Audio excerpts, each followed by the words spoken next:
First of all, I would like to thank to Dr. Elizabeth Kimani and African Population and Health Center Zero Hunger Initiative to inviting me to be with you this morning. Although I would have much preferred to be with you in person, but this week is very busy for all of us working on right to food and food security in general. I would like to congratulate to you all organizing Food Festival to mark World Food Day to provide a dynamic platform for dialogue, discussions, and networking, bringing together key stakeholders in Kenya's food system. Since 1980s, every year, under the leadership of the United Nations Food and Agriculture Organization, International Fund for Agricultural Development, and World Food Program called Rome-based agencies celebrates World Food Day. This year, the event is highlighting the celebration of the 20th anniversary of the Voluntary Guidelines of Right to Food, emphasizing that food is a basic necessity for human survival and a fundamental human right for all, and every person to have a right to access healthy, nutritious, and good food. On this occasion, this year's motto was selected as Right to Foods for a Better Life and a Better Future. It sounds great to our ears. However, cleverly formulated concept deserves a closer look. At first glance, it's seen as right foods to have a better life and a better future because "to" is simply written too small that it's difficult to see it. Even if we see it, we cannot understand what foods is plural. So why not the motto simply should be right to food to have a better life and a better future? So why is that? Why the most important United Nations institutions are shy or reluctant to clearly articulate right to food? Because right to food is a legal entitlement, not a charity, and it's a duty to governments and international communities to provide everyone to access adequate food. It requires a legal order that everyone should be treated equally, everyone participate in decision-making processes, and everyone access to resources that can freely produce or buy from a market that justly regulated and vulnerable be protected against human rights violations, manipulations, and discriminations. Every third party should be accountable for any wrongdoings against right to food violations, and decision makers should be accountable from decisions that adversely impacts on people's right to food. Finally, everyone should access to judicial institutions to pursue violations of their rights and search for compensation. Human rights-based food system allows to every producer from small-scale farmers, fisherfolks, women, peasants, indigenous peoples to migrants access freely and equitably to land, water, seed, technology, and market without fighting against domination of the large oligopoly corporations and capturing productive resources. This system protects all against harmful international trade rules that only works for powerful states and their producers with huge subsidies. Unfair trade rules exclude developing countries, not only access to international market, but also make them dependent to big producers, impose them import-oriented domestic food systems rather than self-sufficiency. So if any future crisis, these countries are left behind and food oligarchs make billions just as it happened in recent pandemic years. Right to Food cares about healthy environment and human health against poisonous agricultural production methods, excessive use of fertilizers and pesticides. Instead, it promotes agroecology, It brings alternatives, supports food sovereignty, and access local producers to market. Advocacy of right to food reveals industrial agriculture's unquestioned dangerous pesticide use that kills not only soil and pollutes water, but farmers, families, and consumers. Right to Food advocates reveal corporations and its supporters have tried to be silent conscientious scientists' reports and civil society resistance against their manipulations.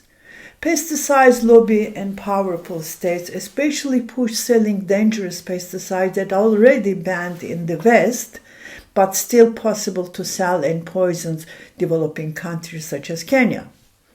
It is therefore, right to food is a very powerful concept, and it is therefore some countries and few corporations don't like to be articulated right to food in a manner that reminding us how powerful human rights-based food security policies, and it might be too dangerous to be brought to discussions in UN institutions because in long run it could be an alternative to market-oriented neoliberal economic order.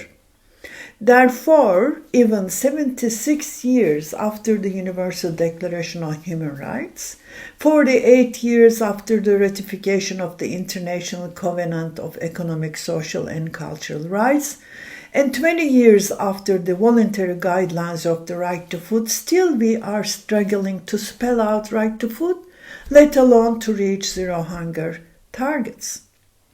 All these legal normative documents have provided a solid ground for the elaboration and development of a full body of human rights norms and policies.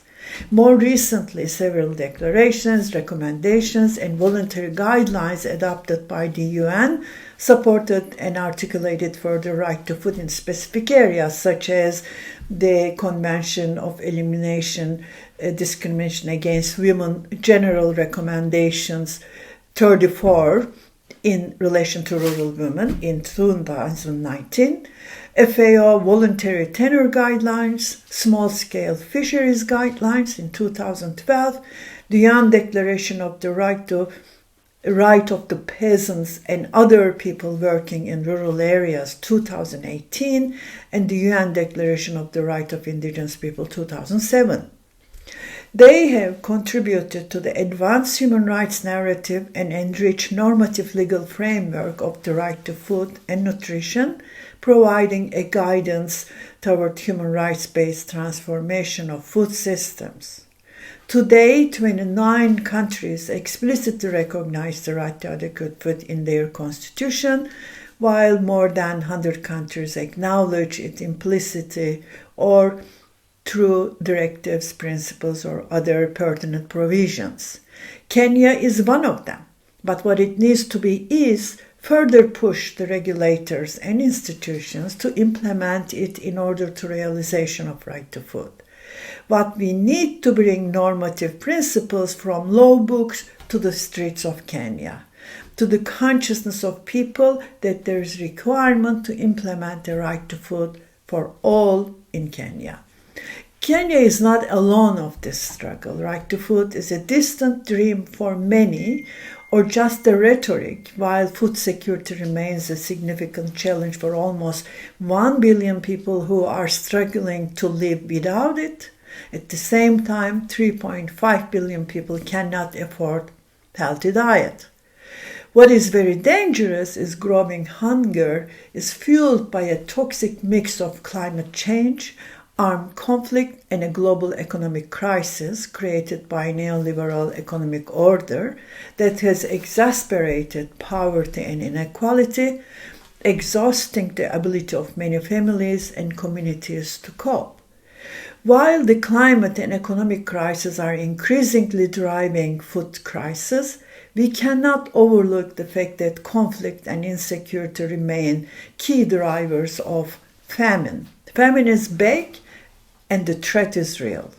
Approximately around 300 million Over more than quarter billion people lives under the severe condition or acute malnutrition, and not just in one or two countries, but in multiple places. This is the highest level, catastrophic level of 5, catastrophic hunger classified by the UN Organized Integrated Food Security. 100% increase in just the past 5 years. This means households have an extreme lack of food and other basic needs. Starvation, death, destitution, and extremely critical acute malnutrition levels are evident. From Haiti to Somalia, Afghanistan to Yemen, Burkina Faso, Nigeria, recently South Sudan, and Gaza, where people face famine-like conditions, were affected by armed conflict or extreme level of violence. Countless desperate mothers in displacement camps tried to rescue their children dying from starvation. Many babies were born and died after a day or two. Gaza is the special case that suffer from high acute food insecurity because the entire population, 2.3 million, fell into famine condition very quickly when Israel implemented complete siege after October 7 attack by Hamas, and subsequently horrifying war against the entire civilian population of Gaza by Israel. Now, 1 year after the war started, conditions are continuing, going bad to worse, and the catastrophic famine is there. This is unprecedented. After first 100 days of the war, already half of the population was in famine condition. After 1 year, entire population is under the famine condition. No famine declared yet by the UN because of technical and geopolitical reasons. Gazans simply were left behind. There is a moral imperative in redoubling our efforts to prevent, reduce, and end conflict. Yet international community divided from north to south, east to west because of recent wars in Ukraine and Gaza. At a time when the world needs to come together to solve global challenges, we are seeing rising political tension and fragmentation. Current efforts are falling short, failing marginalized communities and lower-income countries. Why the global food system is under increased strain and multiple crises due to structural weaknesses, repeated shocks, and unsustainable use of planet's resources, developing countries suffer the most. Last few years, we are experiencing an unprecedented impact of climate change. 100% increase in extreme climate-related disaster in the last 30 years. Almost 1 billion people affected by water scarcity. Climate change struck indiscriminately every part of the world with severe extreme weather events, floods, and droughts, rich and poor. We all suffer from it, but rich countries recover sooner, poor countries suffer longer and deeper. Africa is experiencing drought even more than other parts of the world. Research showed that climate change was the leading factor behind the deadly drought that killed thousands of people in the Horn of Africa since 2020. By directly impacting food, water, and energy supplies, climate change also leads to increased competition over natural resources and displacement, fueling conflict and destitution. At least 180,000 refugees from Somalia and South Sudan cross into the drought-stricken areas of Kenya and Ethiopia. When the global temperature rises 2 degrees Celsius by 2050, 80 million people will face hunger. The drought has led to substantial harvest failure, poor pasture conditions, livestock losses, decreased surface water availability, and human conflicts. Record numbers of people need humanitarian assistance globally now, 362 million. In such a dark reality, why we are celebrating World Food Today? Does it make difference every year we dedicate our energy, time, and money to talk about such failure of international community that cannot solve hunger and malnutrition, despite that global economy reach to trillions of dollars? Persistent poverty and inequality gap is widening both within and between our countries. According to Oxfam report, 10 people on the planet today own more wealth than 200 million African women. My answers, or our answer, is it is worth celebrating World Food Day because it's an opportunity to talk about such harsh realities, discuss not only failures but also individual success stories and opportunities here and there. We learn from each other and teach future generations.